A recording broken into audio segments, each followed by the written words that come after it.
Thomas Banyasia était un chef traditionnel amérindien de la tribu des Hopis. Son discours a été précédé de 3 cris destinés au grand esprit afin de donner un message d'importance spirituelle.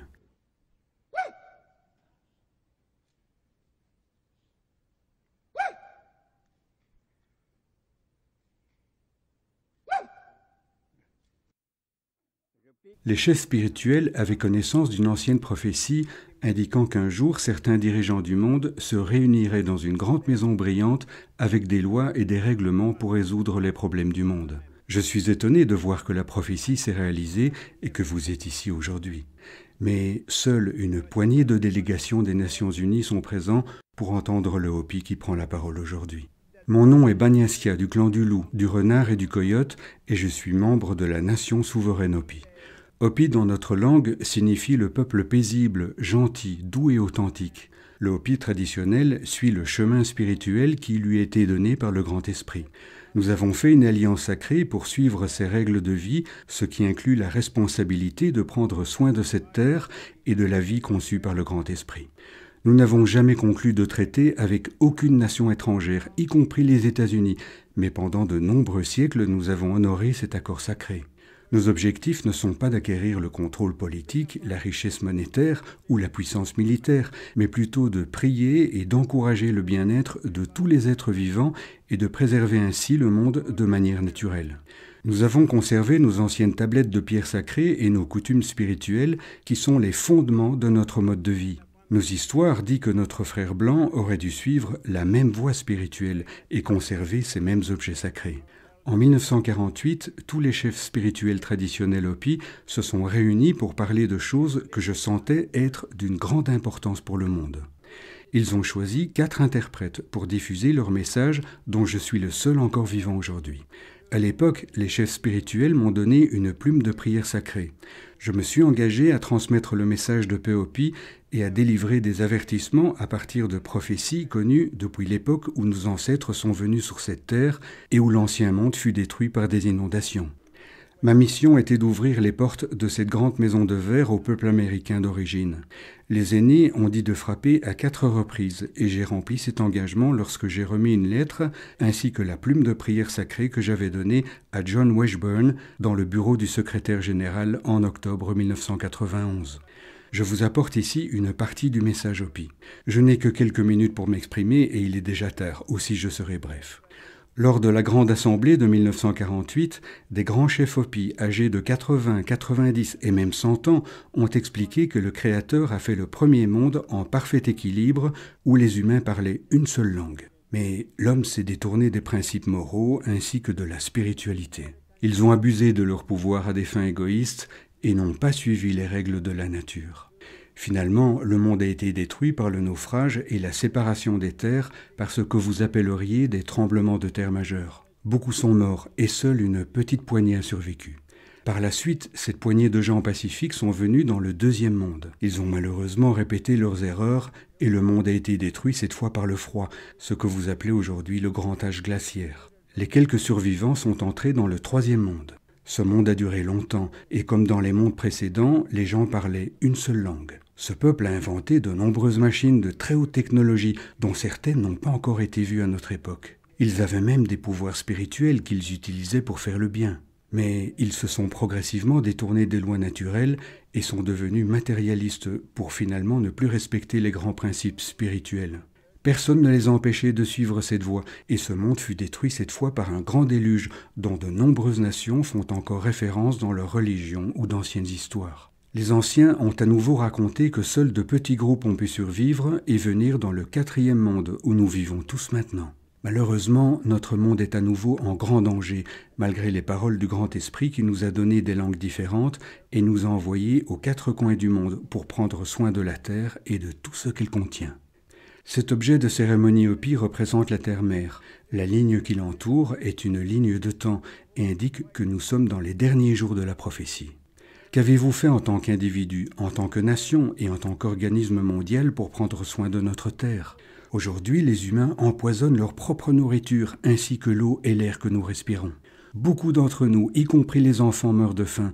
De nombreuses guerres sont encore en cours. La cupidité et le matérialisme s'est à nouveau répandu un peu partout.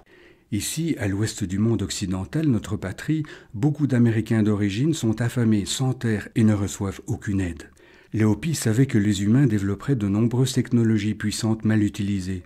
Au cours de ce XXe siècle, nous avons vu la Première Guerre mondiale et ensuite la Seconde, avec la gourde de cendres de nos visions que vous appelez la bombe atomique, qui est tombée du ciel en créant une grande destruction. Plusieurs milliers de personnes ont été tuées à Hiroshima et Nagasaki. Durant les années suivantes, la peur et le danger d'une troisième guerre mondiale fut grande. Les Hopis pensent que la guerre du Golfe a marqué le début de cette troisième guerre mondiale, mais elle a été arrêtée et les pires armes de destruction n'ont pas été utilisées. Le moment de choisir notre avenir est arrivé. Nous avons le choix. Si vous, les nations de cette terre, provoquez une autre grande guerre, les Hopis croient que les humains brûleront et seront réduits en cendres. C'est pourquoi les aînés spirituels insistent fortement sur le fait que les Nations Unies ouvrent pleinement leurs portes aux chefs spirituels des Amérindiens d'origine dès que possible. La nature elle-même ne parle pas d'une seule voix que nous pouvons facilement comprendre. Les animaux et les oiseaux que nous menaçons d'extinction ne peuvent pas non plus nous parler. Qui dans ce monde pourrait parler au nom de la nature et de l'énergie spirituelle qui crée et traverse toute vie ? Sur tous les continents, il y a des êtres humains qui vous ressemblent et qui vous aiment, mais qui ne se sont pas séparés de la terre et de la nature. C'est par leur voix que la nature peut nous parler. Et aujourd'hui, vous avez entendu ces voix avec leurs nombreux messages venant des quatre coins du monde. J'ai observé et comparé les cultures et les modes de vie de vos propres nations, et vous subissez à présent les conséquences de vos vies qui ne sont plus en harmonie avec la nature et la spiritualité. Des peuples de la terre vous ont rencontré pour vous parler de la destruction de leur vie, de leur patrie, de la destruction de la nature et de la profanation de leurs sites sacrés. Il est temps que les Nations Unies utilisent leur pouvoir afin d'enquêter sur ces événements et les arrêter maintenant. Les quatre coins de la terre Hopi est bordé par 4 montagnes sacrées. Le centre spirituel qui s'y trouve est un site sacré. Selon nos prophéties, ce site sacré aura un rôle important à l'avenir pour la survie de notre humanité et devrait être préservé dans son état naturel. Toutes les nations devraient protéger ce centre spirituel. Les Hopis et tous les peuples américains d'origine maintiennent la terre en équilibre par la prière, le jeûne et l'accomplissement de cérémonies. Nos aînés spirituels maintiennent toujours la terre de l'hémisphère occidental en équilibre pour tous les êtres vivants, y compris les humains. Personne ne devrait être déplacé de sa terre sacrée dans cet hémisphère ou n'importe où dans le monde. Les déplacements forcés contenus dans la loi fédérale américaine 93-531 doivent être supprimés. Les Nations Unies se dressent sur notre terre natale. Les Nations Unies parlent de droits de l'homme, d'égalité et de justice, et pourtant depuis sa création et jusqu'à aujourd'hui, les Américains d'origine n'ont jamais eu l'occasion de s'exprimer devant cette assemblée. La mission des Nations Unies devrait utiliser son pouvoir pour changer les choses, rendre justice à toutes les personnes ayant été chassées de leur terre et subi des dommages importants. Les aînés Hopis savent que c'était votre mission et ils attendent de voir si vous comptez agir maintenant. La nature, les premiers peuples, ainsi que l'esprit de nos ancêtres vous lancent de grands avertissements. Aujourd'hui, le 10 décembre 1992, vous assistez à une augmentation des inondations, des ouragans de plus en plus dévastateurs, des tempêtes de grêle, des changements climatiques et des tremblements de terre, comme nos prophéties l'avaient annoncé. Même les animaux et les oiseaux nous avertissent avec d'étranges changements dans leur comportement, tels que l'échouage des baleines.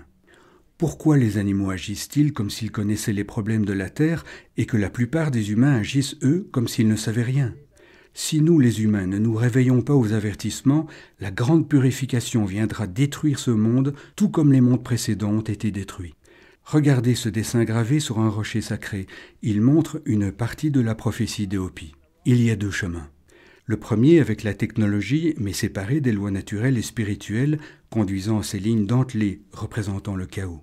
L'autre chemin est celui qui reste en harmonie avec la loi naturelle. Ici, nous voyons une ligne qui représente un choix, comme un passage reliant les 2 chemins. Si nous retournons à l'harmonie spirituelle et vivons avec notre cœur, nous aurons la possibilité de vivre au milieu d'un paradis.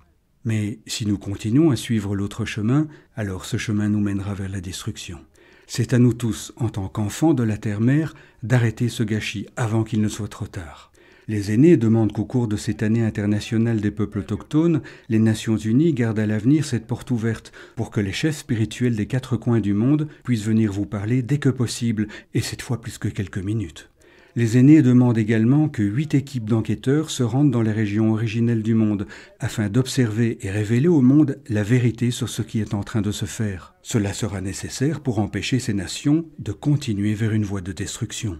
Si l'un des chefs dirigeants souhaite en savoir plus sur la vision spirituelle et le pouvoir de nos aînés, je vous invite à venir vous asseoir dans notre cercle sacré en compagnie de nos grands chefs spirituels qui vous révéleront les anciens secrets de la vie et de l'harmonie. Je souhaite que chaque membre de cette assemblée qui connaît la voie spirituelle ne se contentera pas seulement d'en parler, mais œuvreront pour la paix et l'harmonie. Qu'ils suivent ce qu'il est dit sur le mur des Nations Unies. De leur épée, ils forgeront des charrues et de leur lance des serpes. Une nation ne lèvera plus l'épée contre une autre et on ne fera plus la guerre. Alors, ensemble, faisons-le maintenant.